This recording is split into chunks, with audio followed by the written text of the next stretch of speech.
Alleluia. Om Mani Padme. Om. Allah.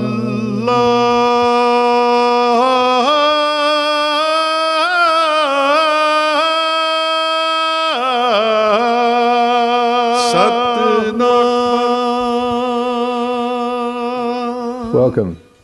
You're watching Harmony and Diversity. Today we're speaking with David Schutz. He's the Executive Officer of the Ecumenical and Interfaith Commission for the Catholic Archdiocese of Melbourne. Thanks for coming in, David. You're welcome. Thank you for having me. Now, I just struggled through that introductory title, so I think it's up to you to explain what it is. What does the Ecumenical and Interfaith Commission do?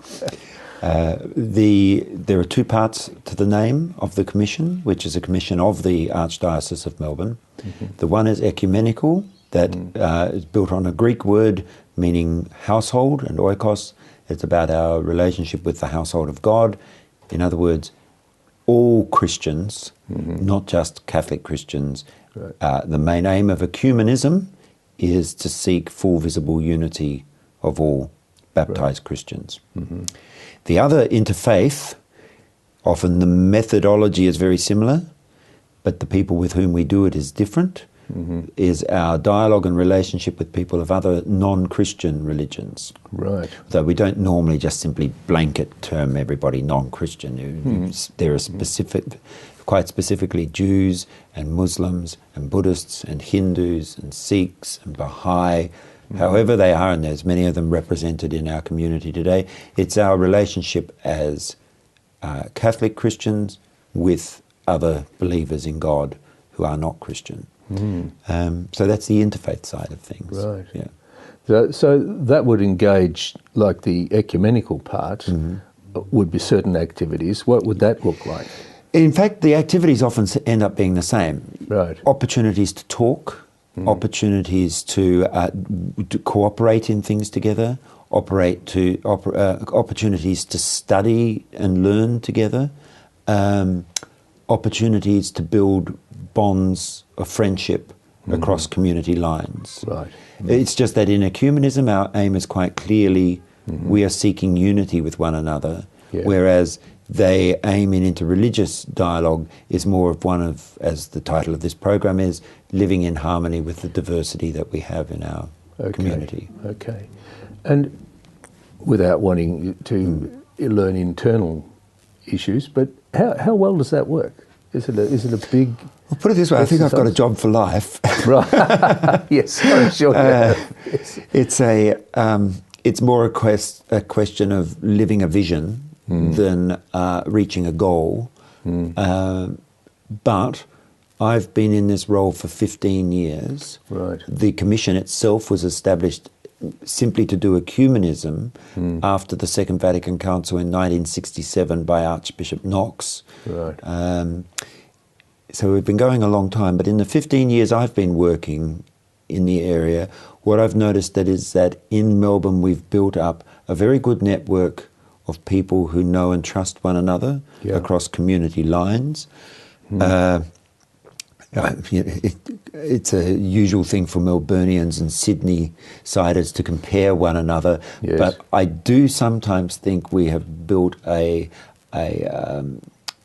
because of those networks that we've built up here, that are largely grassroots networks, that has given us a more stable relationship. We don't have that much conflict, interreligious conflict here in Melbourne, as sometimes it does blow up in Sydney. One of the reasons I think might simply be that our communities in Melbourne are not as isolated from one another. So we think it's a bit of a success story, what has happened in Melbourne so far, yes. It certainly sounds like it. And just one other point, the media is always looking around for reference points and those sorts of things. Do they use the Commission for that? Do they come to you? Not particularly, no. They don't? No. Good news stories don't sell well. And at the moment, one of the things I think that all of the religious groups are realising is that there is... You see, we so often fall into the trap, and I know that at this point in time, in our current social discourse, a lot of Christians are falling into the trap of thinking, for instance, and I just use it as an example, Muslims are our enemy. Yes. Mm. Now, there are indeed places of real tension around the world between Christianity and Islam. Mm. It's not the case here in Australia, unless somebody is importing that into our communities here from there. Yes. But we do have a common enemy, if I might put it that way, and that is a kind of secularism. Yes. Which is trying to say to the religious communities, you have no right, your faith has no place in the public square. You have no right to speak of your faith publicly. Mm. I will give an example of this. And this is not going to make me terribly popular in some circles, but the two multicultural policies were released by the governments that we are under in the last 6 months, one by the Victorian government, one by the federal government. The federal government multicultural policy continues to recognise, as multiculturalism has for a long time, the important input of religious faith in the various cultural ethnic communities. That has been all but written out of the multicultural policy of the Victorian government. Really? Almost intentionally, it focused simply on secular ideas. That's very Now, troubling. on top of that, another move which happened last year, it might have been a little bit longer if I remember rightly, is that something which has been a part of Victorian schools for decades, since public schooling has come in, has been the right of the religious communities to have their teachers come into the schools to teach their children half an hour a week religious studies. Yep. Recently that had been expanded and enthusiastically taken on by Buddhists and Muslims and Jews and other groups. The government has closed that down. Good heavens. And that has not just affected Christians, it has affected all of the religions in Victoria. Talking about being closed down, we're out of time, but we'll come back to that. We'll be back in a moment. Mani Alleluia.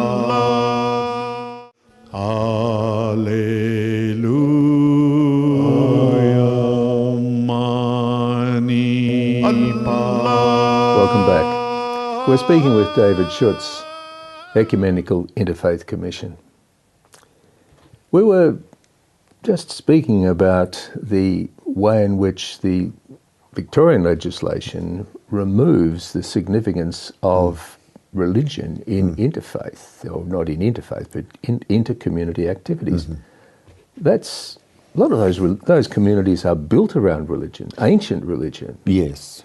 The word culture, the word cult is at the heart of culture, and this is a way of worshipping, a way of religion. It's a worldview. Everybody comes with a worldview. Religion's a bit of a blanket term, and there is no such thing as religion. There are only religions. Right.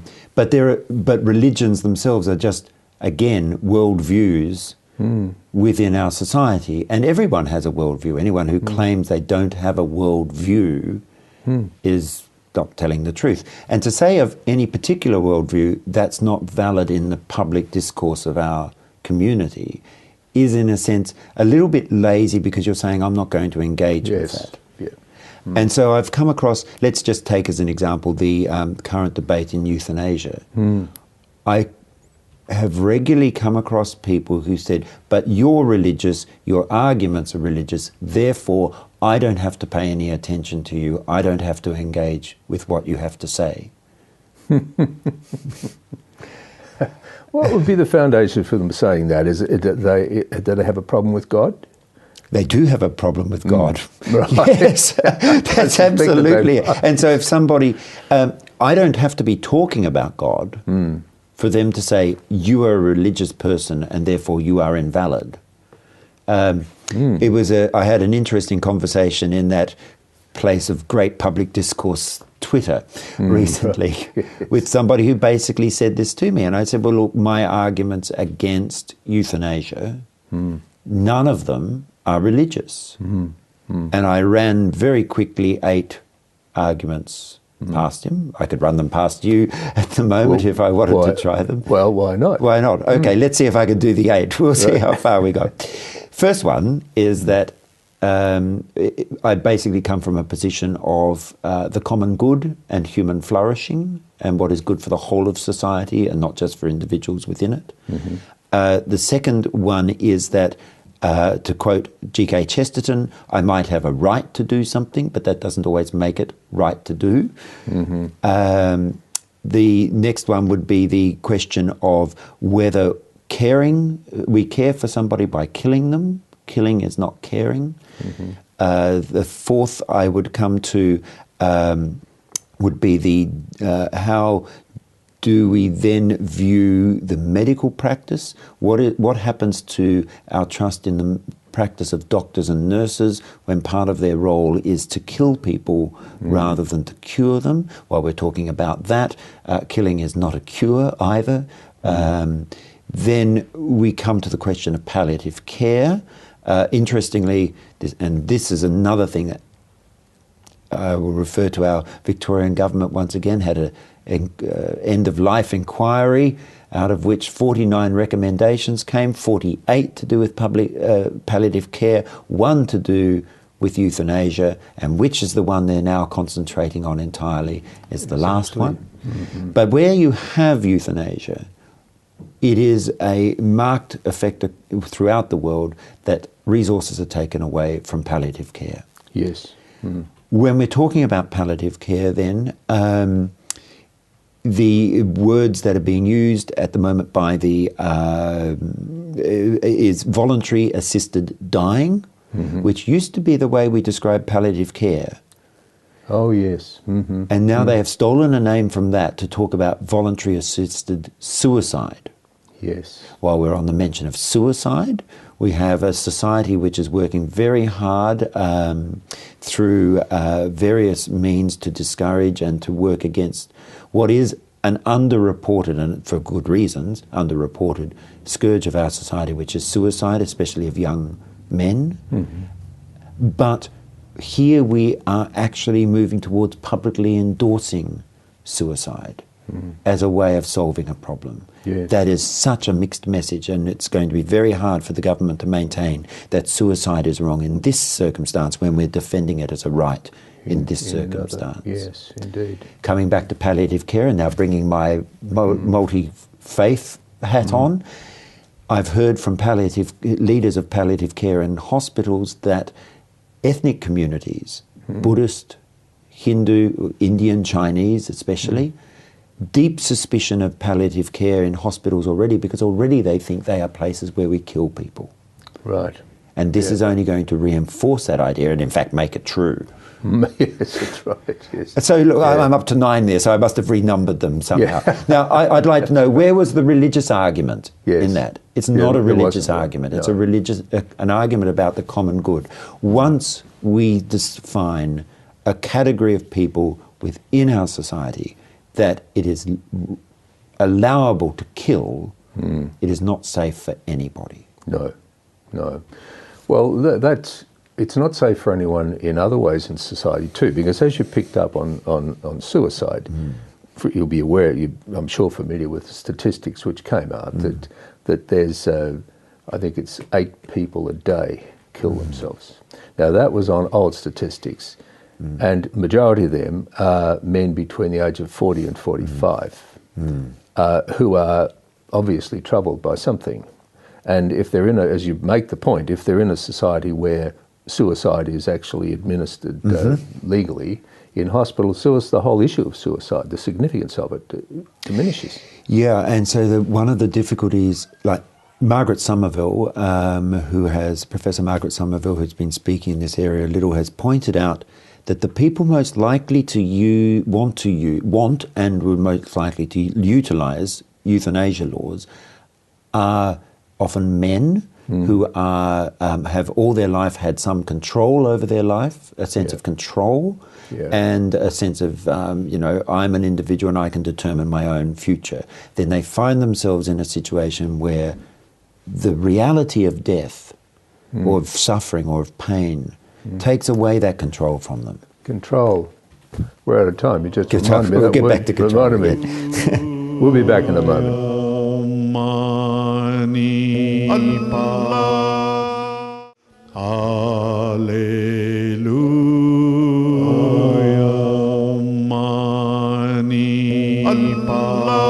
Welcome back.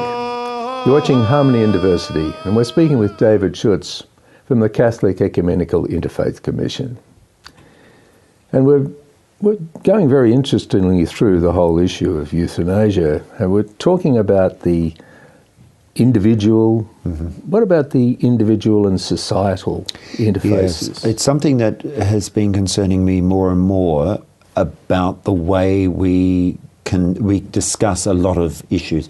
One could bring in the marriage question as well. That's part of our Australian society at the moment. Is this idea that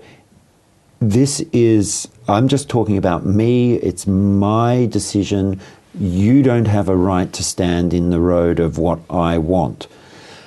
And I know that we are a part of a community, a part of a society that really values the individual and values individual freedoms. Our human rights, for instance, which are very much the core of how we have a civil society, are about the human right of the individual. Yeah. It's a very interesting thing that the human rights are not taken to adhere in groups or societies or associations. They belong to the individual. The outcome of that can be that we sometimes reduce our society to the individual and the state. Yeah. And between the state and the individual, we don't acknowledge all of the other social groupings and patterns, whether they be families, schools, churches, sporting groups, professional associations, different hobby groups, whatever, that make up the richness of society. Yeah. And when we put my own demands at the forefront of the well-being of the whole, then I think we're, or when the state makes rules for individuals overlooking the social realities, it's like we've hollowed out the heart of what we are as a community. Coming back, I guess, to the Chesterton question again, you may have a right to do something, but is it right to do it? Yeah. In the euthanasia area, there was a letter in the newspaper today which said churches do have a moral obligation to stay outside of this discussion because it's about what I as an individual want. But one of the things that churches are trying to say is, if we bring in a law that allows some people to be killed, no matter how many safeguards you put around that, are you going to be able to guarantee that somebody who does not wish to be killed is killed? And I don't think you can say that. And if you cannot guarantee me that one person will not be put to death under these new laws who did not want to be, then we must not bring in these laws. We got rid of capital punishment because we could never with certainty know that the person who was being punished this way was the guilty one.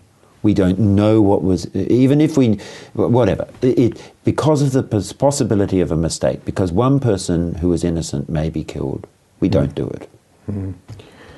So what do you think is the core of this argument? Well, it's not an argument, a statement that your view is religious, therefore we did cover it earlier on. We said, well, maybe it's about God, and it is about God, but how does that feature?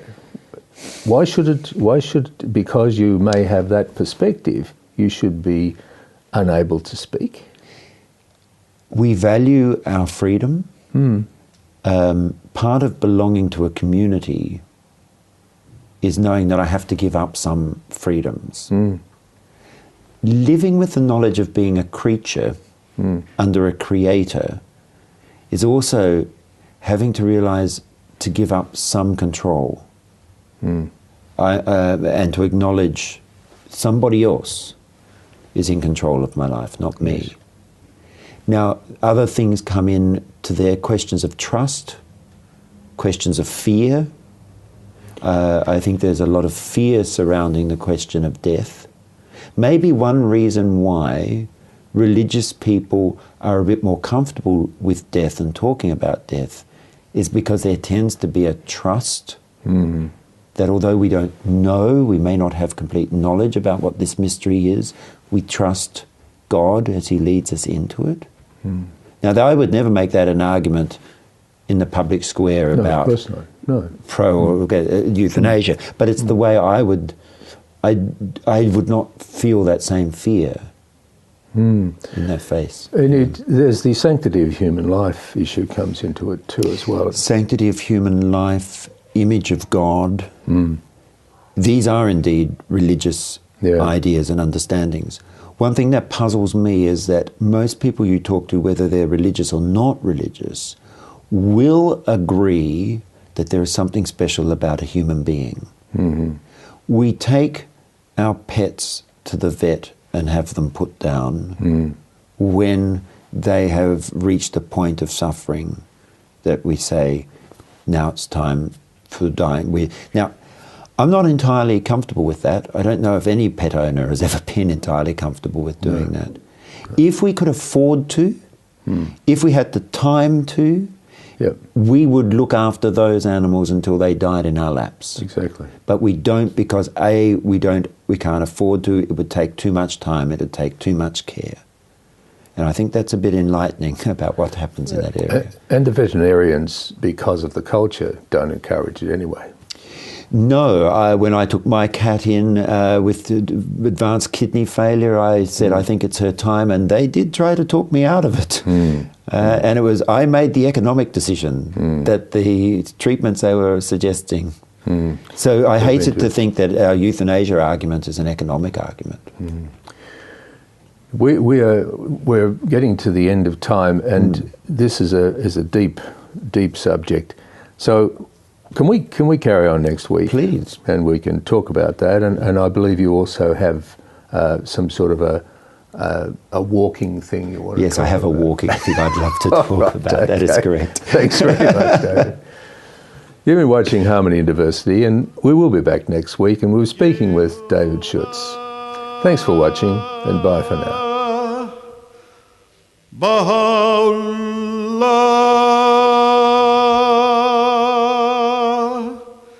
Shanti Om,